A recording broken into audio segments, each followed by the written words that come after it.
Hello everyone, আসসালামু আলাইকুম। এই ভিডিওতে আমি আপনাদের সাথে তুলে ধরার চেষ্টা করছি দেশের সুনামধন্য অপারেটর মামুন এন্টারপ্রাইজের 2 ইউনিট ইসুজু এসি বাস নিয়ে কিছু বিস্তারিত তথ্য। ভিডিওতে আপনারা মামুন এন্টারপ্রাইজের ইসুজু মডেলের যে এসি বাসগুলো দেখতে পাচ্ছেন, এই বাসগুলো কিন্তু অনেক আগে থেকে এই গ্যারেজ থেকে রিবডি করা হয়েছিল, তবে বাট 6 থেকে 7 মাস হয়ে গেল রিবডি করা বাসগুলো এখনো নিয়ে যাওয়া হয়নি। অর্থাৎ আমি যখন ঢাকায় ফার্স্ট টাইম আসি তখন কিন্তু আমি সাইদাবাদের পুরো টার্মিনালের একটি ভিডিও দিয়েছিলাম। তখন আপনারা খেয়াল করবেন যে মামুন এন্টারপ্রাইজের এই বাস দুটিকে দেখা গিয়েছিল এবং তারও আগে থেকে এই বাসগুলো কি এখানে পড়ে রয়েছে কিনা তাও জানি না, তবে আমি আসার পর থেকে কিন্তু দেখতেছি এই বাস দুটিকে তালাবদ্ধ করে একই জায়গায় কিন্তু রেখে দেওয়া হয়েছে।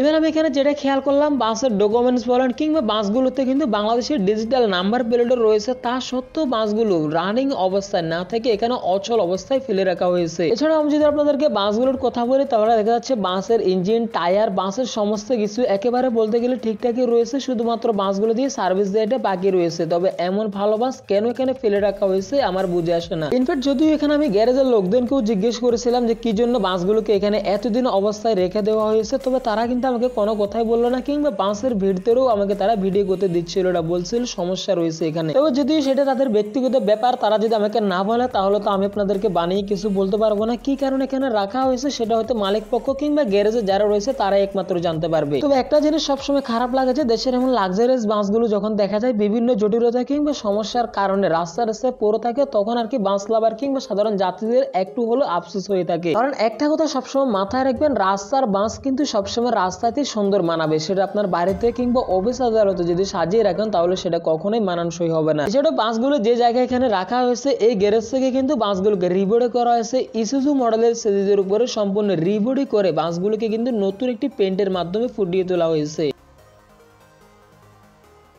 এছাড়াও মামুন এন্টারপ্রাইজ বর্তমানে বাংলাদেশের হাতে গোনা কয়েকটি বাস কোম্পানির ভিতরে যারা কিনা লং রোড গুলো পরিচালনা করে থাকে, মামুন এন্টারপ্রাইজ তার ভিতরে নাম্বার 1 এ অবস্থান করে থাকে। যদিও দেশে পূর্বে সবচেয়ে বেশি লং রোড গুলো পরিচালনা করে থাকতো নওগাঁর এসআ এন্টারপ্রাইজ এবং রাজশাহী ভিত্তিক অপারেটর গ্রামীণ ট্রাভেলস, বর্তমানে এই দুটি কোম্পানির চাইতে সবচেয়ে বেশি এগিয়ে রয়েছে সিলেটের মামুন এন্টারপ্রাইজ। যদিও সিলেটের সুনামধন্য অপারেটর মামুন এন্টারপ্রাইজ বাংলাদেশের হাতে গোনা কয়েকটি জেলা ব্যতীত প্রায় সবগুলো জেলাতে সার্ভিস দেয়, তাদের বাসের সংখ্যা এখন পর্যন্ত প্রায় 250-টির মতো হবে। সেটাও মামুন এন্টারপ্রাইজের যে বিষয়টা আমি খেয়াল করলাম, তাদের বহরে লাক্সারি সেগমেন্টের কোনো বাস না থাকলেও তাদের বহরে ভারতীয় ব্র্যান্ডের টাটা, আইসার, হিনু, ফুসু, ইসুজু ব্র্যান্ডের বাস দিয়ে তারা সার্ভিস দিয়ে থাকে। যদিও এখানে হিনু, ফুসু, ইসুজু এগুলা ভাই কিন্তু জাপানিজ ব্র্যান্ড, কারণ এর আগের ভিডিওতে আমাকে ভাই যে গালি দিছেন আমি দ্বিতীয়বার ভাই গালি শুনতে চাই না। তবে এখানে অনেকেই আছে দেশের বাইরে থেকে লাক্সারি সেগমেন্টের বাস নিয়ে এসেও যাত্রী সেবা কিংবা পরিবহন সেক্টরে তারা কিন্তু বেশ ভালোভাবে জমিয়ে উঠতে পারে না, কিন্তু মামুন এন্টারপ্রাইজের মধ্যে ছোট একটি বাস কোম্পানি খুব শীঘ্রই তারা কিন্তু দেশের ট্রান্সপোর্ট সেক্টরে জয়লাভ করেছে। বর্তমানে দেশের বাস লাভিং ফ্যান সোসাইটি গুলোতে মামুন এন্টারপ্রাইজের বাসগুলো নিয়ে বেশ আনাগোনা কিংবা সুনামের সহিত তাদেরকে নিয়ে আলোচনাও করা হয় বটে। পরিবহন সেক্টরে অনেকে কিন্তু দীর্ঘদিন ধরে ব্যবসা করে কিন্তু এত লাভজনক কিংবা এতটা সুনাম অর্জন করতে পারেনি যতটা কিনে মামুন এন্টারপ্রাইজ অল্প সময়ের মধ্যে যাত্রীদের মন জয় করে নিয়েছে। সর্বপ্রথম ঢাকা সুনামগঞ্জ রোডে তারা পথ চলা শুরু করলো। বর্তমানে দেশের সবচেয়ে বেশি লং রোড কিন্তু মামুন এন্টারপ্রাইজে পরিচালনা করে থাকে। তো সবকিছু মিলিয়ে মামুন এন্টারপ্রাইজের 2 ইউনিট ইসুজু মডেলের এসি বাসগুলো কি কারণে গ্যারেজে এতদিন যাবত পড়ে রয়েছে এটা আমি না বুঝলেও আপনারা কেউ যদি বুঝে থাকেন